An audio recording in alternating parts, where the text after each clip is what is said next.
नमस्कार, स्वागत आप सभी का इंडिया 24/7 लाइव न्यूज चैनल में। आपके साथ मैं पायल शर्मा। तो आइए चलिए करते हैं खबरों की शुरुआत। फेसबुक, ट्विटर और इंस्टाग्राम लगातार डाटा प्राइवेसी को लेकर चर्चा में है और अब कहा जा रहा है कि भारत में इसके बैन होने का समय करीब आ गया है। 25 फरवरी को इलेक्ट्रॉनिक्स और सूचना प्रौद्योगिकी मंत्रालय के नए नियमों का पालन करने के लिए सोशल मीडिया प्लेटफॉर्म को 3 महीने की समय सीमा दी थी, जिसकी अवधि आज खत्म हो रही है।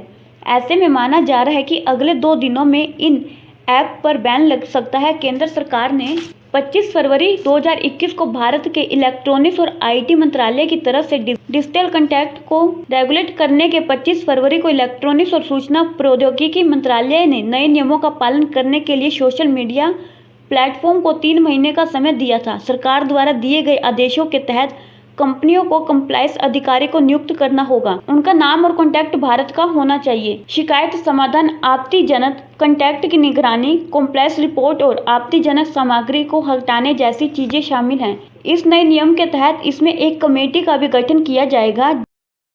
रोहतक में वैश्य शिक्षण संस्थान के अगसन स्टेडियम में प्रैक्टिस कर रहे युवक की ताबड़तोड़ फायरिंग कर हत्या कर दी गई। 2 बाइक सवारों ने इस हत्याकांड को अंजाम दिया। घटना को अंजाम देने के बाद दोनों बाइक सवार मौके से फरार हो गई, जिसकी सूचना के बाद शिवाजी कॉलोनी थाना पुलिस और एफएसएल की टीम मौके पर पहुंची। रोहतक की विजयनगर कॉलोनी का रहने वाला अंकुश पहलवान वैश्य संस्था स्थित अगरसन स्टेडियम में प्रैक्टिस कर रहा था। उसी दौरान 2 बाइक सवार युवक पहुंचे और अंकुश पर ताबड़तोड़ फायरिंग कर दी, जिसके चलते अंकुश ने मौके पर ही दम तोड़ दिया। बताया जा रहा है कि करीब 1 दर्जन फायर अंकुश पर किए गए हैं, जिसमें से 6-7 गोलियां अंकुश को लगी हुई हैं। राजधानी में घट रहे कोरोना संक्रमण की रफ्तार के साथ ही तिहाड़ जेल में भी संक्रमण के मामले कम होने लगे हैं।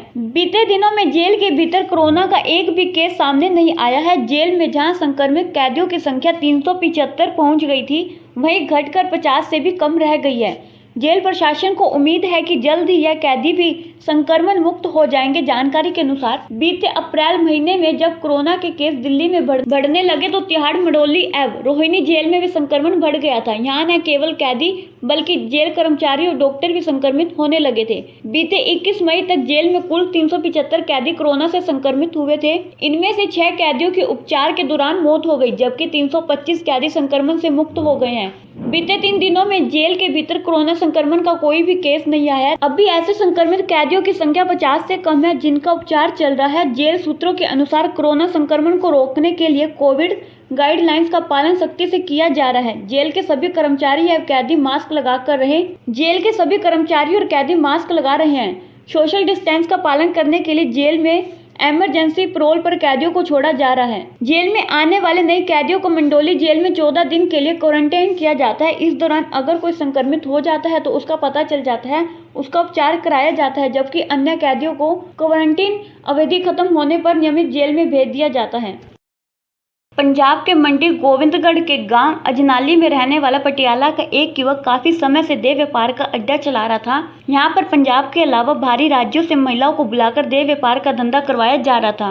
पुलिस ने यह गैर कानूनी धंधा कर रहे जसप्रीत सिंह जस निवासी न्यू गुरु अर्जुन देव कॉलोनी राजपुरा समेत 7 महिलाओं और 2 युवकों को आपत्तिजनक हालात में काबू किया। पकड़ी गई महिलाएं हिमाचल प्रदेश, लुधियाना, राजपुरा, नई दिल्ली, गोविंदगढ़ और पटियाला की रहने वाली हैं। गिरफ्तार 2 युवक में एक बिहार और दूसरा पटियाला का है। जानकारी के अनुसार पुलिस पार्टी लाल बत्ती चौक में मौजूद थी तो पुलिस को सूचना मिली थी कि अजनाली में जसप्रीत सिंह देह व्यापार का अड्डा चलाता है। एसएचओ प्रेम सिंह की अगुवाई में रेड करके 7 महिलाओं समेत 10 लोगों को गिरफ्तार किया गया है। हांसी में फाइनेंस कंपनी के कर्मचारी पर लोन देने के नाम पर महिलाओं से छेड़छाड़ व ब्लैकमेल करने का आरोप लगा है। शहर की एक कॉलोनी में रहने वाली विवाहित महिला ने आरोप लगाए हैं कि उसने एक फाइनेंस कंपनी से लोन ले रखा है। उसके अलावा कई अन्य महिलाओं ने भी लोन लिया हुआ है। कंपनी के 2 अधिकारियों ने लोन देने के नाम पर दुष्कर्म किया और ब्लैकमेल करने का आरोप भी है। पुलिस ने मामला सामने आते ही कार्रवाई शुरू कर दी। प्रारंभिक जांच के बाद सोमवार शाम 2 अधिकारियों के खिलाफ मुकदमा दर्ज कर लिया गया। महिला ने आरोप लगाए हैं कि कई महिलाओं के लोन कंपनी द्वारा किए गए हैं। उनका शोषण भी कंपनी के अधिकारियों द्वारा किया गया है। महिला के आरोप है कि दोनों अधिकारी उसे जान से मारने की धमकी देते आए हैं और अन्य महिलाओं से दोस्ती करवाने के दबाव बनाते हैं। आरोपियों द्वारा महिलाओं को बदनाम करने की धमकी दी जाती है। पीड़िता महिला ने आरोपियों के खिलाफ सख्त कार्रवाई की मांग की है। पुलिस ने महिला की शिकायत पर हरीश व मनीष के खिलाफ विभिन्न धाराओं में मुकदमा दर्ज कर जांच शुरू कर दी है। तो इसी के साथ जुड़े रहे इंडिया 24/7 लाइव न्यूज़ चैनल के साथ। आपके साथ मैं पायल शर्मा। नमस्कार।